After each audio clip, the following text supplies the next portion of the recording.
Yoga, ancient wisdom for today's health. Yoga may be as old as 5,000 years, according to some. One of the 6 schools of Hindu philosophy and very much a living tradition today, it antedates other major religions of the world.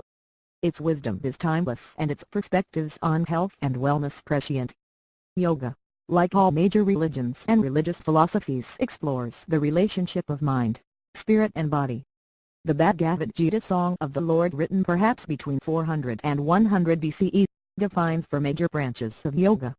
Each is focused on an aspect of mind, spirit or body and explores their relationship from a different perspective.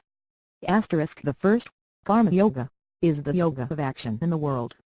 The second, Jnana Yoga, is the yoga of wisdom and intellectual endeavor. The third, Bhakti Yoga, is the yoga of devotion to God. The fourth, Dhyana Yoga, is the yoga of meditation.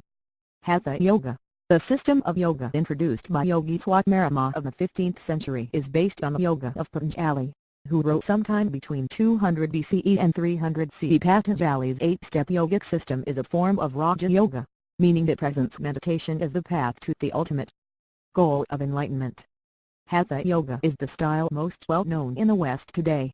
It focuses on purification of the physical as the path to purification of the mind and prana, vital energy. In this respect, it is very different from Patanjali's yoga in that Patanjali's yoga focuses on the purification of the mind as the path to purification of the prana and body.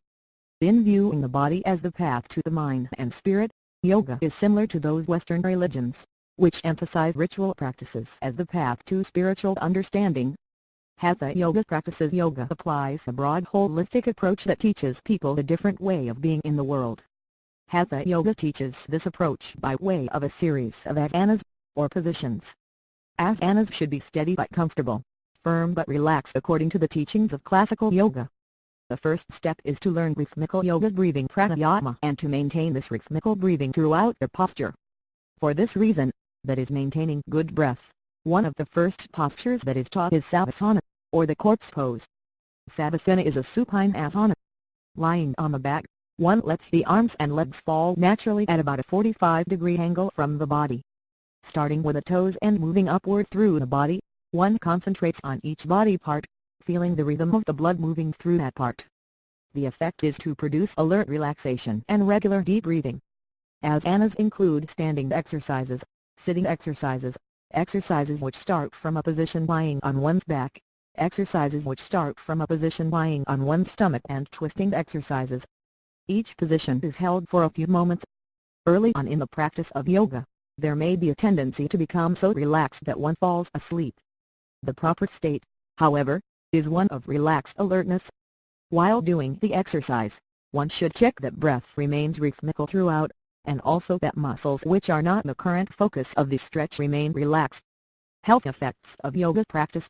Yoga concentrates on the spine, which we know today is the sheath, which protects the central nervous system and thereby controls all parts of the body as well as mood and mental functioning. Indeed, manipulation of the spine for the benefit of health is the basis of chiropractic, with which many in the West are very familiar. In a survey conducted by Yoga Biomedical Trust in 1983-84, 3,000 individuals who engaged in yoga to treat a particular condition were asked how beneficial the treatment was.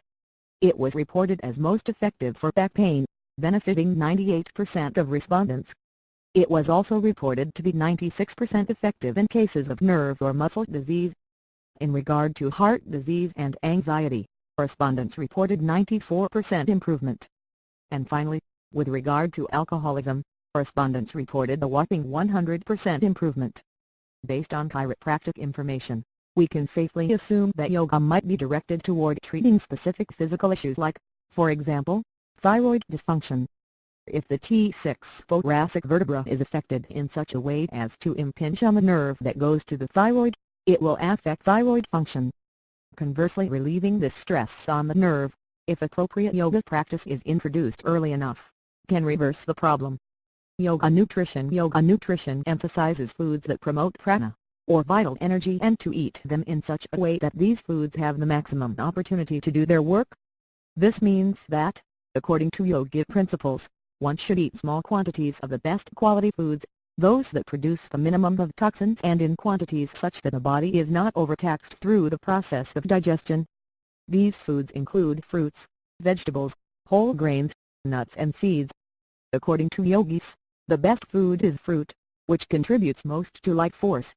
It is a source of energy, which, all else being equal, does not produce toxins in the process of digestion. Yogis emphasize freshness and raw foods. The food, which must be approached with great caution, is meat, which does produce toxic waste products as it is metabolized in the body. Interestingly, these principles are those which modern medical science is demonstrating are valid today. Drs. Roizen and Oz, in the owner's manual diet, recommend eating when hungry, not damaged and including at least 2 snacks. Foods to eat on a daily basis and the foundation of the diet are fruits, vegetables, whole grains and nuts. This diet goes hand in hand with a program of physical activity directed toward flexibility and strength, as is the yoga diet. Conclusion: on a recent Oprah show, Dr. Roizen indicated that the next important medical development will be a greater focus on energy medicine, bringing us full circle to the perennial puzzle, the one with which we began, the connection between mind, body and spirit and how we integrate between them to reach our fullest potential as human beings. This is the question that Hatha Yoga addresses, and the teaching is that by learning to speak with our body, we address our minds and souls, increasing the clarity and strength of each. Yoga, ancient wisdom for today's health. Yoga may be as old as 5,000 years, according to some. One of the 6 schools of Hindu philosophy and very much a living tradition today, it antedates other major religions of the world. Its wisdom is timeless and its perspectives on health and wellness prescient. Yoga, like all major religions and religious philosophies, explores the relationship of mind, spirit and body. The Bhagavad Gita Song of the Lord, written perhaps between 400 and 100 b.c.e., defines 4 major branches of yoga. Each is focused on an aspect of mind, spirit or body.